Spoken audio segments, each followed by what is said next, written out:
कहते हैं देश का विकास सबसे पहले गांव के विकास से सुनिश्चित होता है। मैं इस समय बलिया ज़िले में हूं, उत्तर प्रदेश के, और ये चरौआ गांव है। और आप हमारे पीछे तस्वीर देख पा रहे होंगे। इस तस्वीर के बारे में मैंने जब बाहर से देखा तो तमाम तरीके की पेंटिंग की गई थी और उस हर एक पेंटिंग का कुछ ना कुछ मतलब था, कुछ ना कुछ समझाने की कोशिश की जा रही थी। तो ऐसे में इस गांव के प्रधान जी हमसे मिल गए हैं। अब हम इस चीज़ के बारे में जानेंगे कि आखिर ये किस चीज़ का निर्माण हुआ है, किस काम के लिए हुआ है, उस पर हम बातचीत करेंगे। प्रधान जी, बहुत बहुत स्वागत है। बड़ा अच्छा लगा। ये क्या चीज़ बन रही है यहाँ पर? ये सफाई अभियान के माध्यम से या ठोस तरल अपशिष्ट प्रबंधन केंद्र जो बना है, जैसे कचरा प्रबंधन केंद्र कह लीजिए, जी जी। उसी के तहत ही इसका निर्माण हुआ है।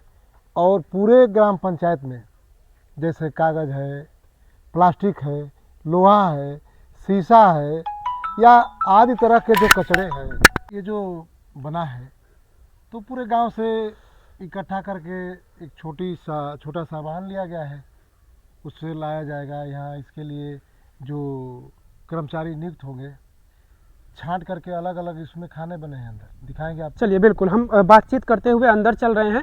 जैसा कि प्रधान जी ने बताया कि कचरा प्रबंधन के लिए जो गांव में जो भी कचरा इकट्ठा होता है, वो कचरा कहीं ना कहीं जब हमारे घरों के आसपास होता है तो गंदगी फैलती है, उससे हमारा वातावरण अशुद्ध होता है और तमाम तरीके की बीमारियां होती हैं। लेकिन अब ये चीज़ें जब बन रही हैं तो जो भी गांव के हमारे कूड़ा करकट कचरा होगा वो यहाँ पर आएगा, यहाँ पर स्टोर किया जाएगा और उसके बाद फिर यहाँ पर उसकी अलग अलग छटैया होगी। उसके बाद जो भी कुछ प्रोसेस है वो प्रधान जी खुद हमें बताएंगे, क्योंकि अभी मुझे इसके बारे में वो पूरी जानकारी नहीं है। अब देखिए, हम लोग अंदर आ चुके हैं और यहाँ पर आप देखिए।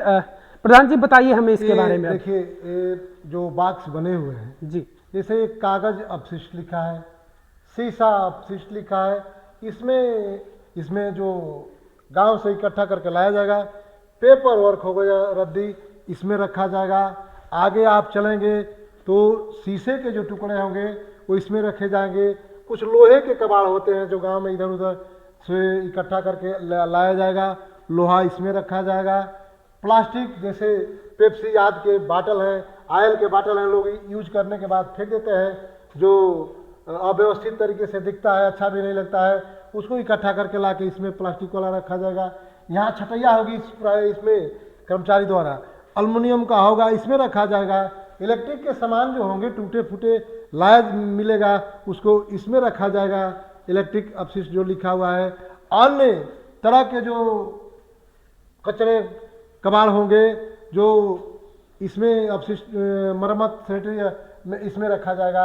और जब ये बड़े पैमाने पर इकट्ठा हो जाएगा तो इसको किसी व्यवस्थित व्यापारी को बुला करके और यहीं उसकी बिक्री की जाएगी। और जो धन होगा सरकार के मंशा के अनुसार, जो जहां उनका दिशा निर्देश होगा वहां रखा जाएगा। उससे यहाँ काम करने वाले को मानदेय दिया जाएगा या ग्राम सभा के विकास में, ग्राम पंचायत के विकास में उस धन को लगाया जाएगा सरकार के मंशा के अनुसार। और बहुत ही आम जनजीवन को व्यवस्थित रखने के लिए, जीवन को सुंदर बनाने के लिए सफाई बहुत ही बड़ा योगदान है। बिल्कुल बिल्कुल प्रधान जी। उसी के तहत इसका निर्माण हुआ है और बहुत ही शौक और लगन से इसको सुंदर हम लोग बनाने का काम किए हैं, जो आपके सामने दिख रहा है। बिल्कुल बिल्कुल। सफाई हो डगर डगर, स्वच्छ लगे गांव नगर, इस तरीके के यहाँ पर स्लोगन लिखे गए हैं और हमने यह ठाना है गांव को स्वच्छ बनाना है। बिल्कुल, ये हर व्यक्ति की जिम्मेदारी होती है कि हमारे आसपास हमारा इलाका स्वच्छ हो और जिससे कि हम सुरक्षित रहेंगे, हमें बीमारियां नहीं होंगी। इसके लिए जो भी है सरकार का प्रयास हो या जो भी हो, ये बेहतर प्रयास है। किस तरीके से जो भी कचरा होगा यहाँ पर आएगा, इकट्ठा होगा और इकट्ठा होने के बाद फिर वो यहाँ से किसी व्यापारी को बेचा जाएगा और व्यापारी को बेचने के बाद जो भी यहाँ पर कर्मचारी होंगे उन्हें उसकी तनख्वाह, सैलरी या जो भी समझिए वो उन्हें मिलेगा। अब कहीं ना कहीं हमारा गांव भी स्वच्छ होगा और किसी न किसी 2-4 लोगों को रोजगार भी मिलेगा। क्यों प्रधान जी? और गांव स्वच्छ होगा, रोजगार भी मिलेगा और आर्थिक दृष्टि से ग्राम पंचायत स्वावलंबी होगी। इसी के तहत यह सरकार की सोच है, उसी के अनुसार निर्माण हुआ है। बगल में आप जो देख रहे हैं लिखा है केंचुआ पालन वर्मी कंपोस्ट। केंचुए लाए जाएंगे यहाँ, इसमें उनको पाला जाएगा।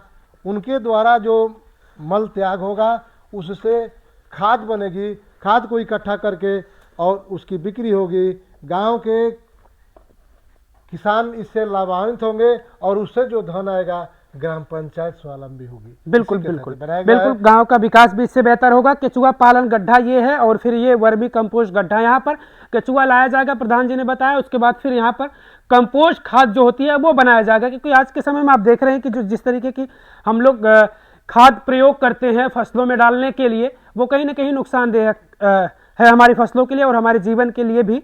और इसी तरीके से जो कंपोस्ट तरीके की खाद होती है वो कहीं ना कहीं प्राकृतिक होती है और उससे कहीं ना कहीं हमारे जीवन पर बुरा असर नहीं पड़ता है और हमारी ज़मीन में उपजाऊ रहेगी, मजबूत रहेगी। कंपोस्ट की खाद मेरे ज़मीन को धीरे धीरे इसकी क्षमता को, इसकी उर्वरा को नुकसान पहुंचा रही है। तत्काल लाभ मिलता है कि हमको इस तरह की फसल उग गई है, हम इतने अच्छे फसल के मालिक हैं। कहीं ना कहीं आने वाली पीढ़ी के साथ वह अच्छा नहीं होगा, जैसे धीरे धीरे मेरी ज़मीन की उर्वरा शक्ति समाप्त हो जाएगी।